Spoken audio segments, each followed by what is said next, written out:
Banka hesabındaki paran her gün eriyor ama belki de farkında bile değilsin. Enflasyon sıradan bir tasarruf hesabını bir gecede yok edebilir. Bankadan aldığın faiz %5 mi?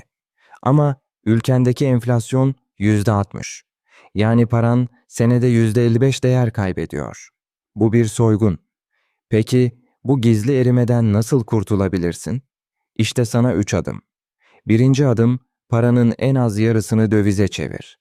İkinci adım, geri kalanını altın veya enflasyona karşı koruyan emtialara yatır.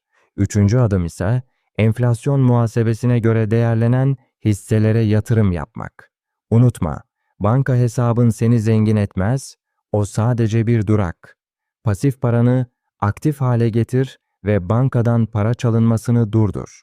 Bu bilgiyi kimin görmesi gerektiğini düşünüyorsan onlarla paylaşmayı unutma.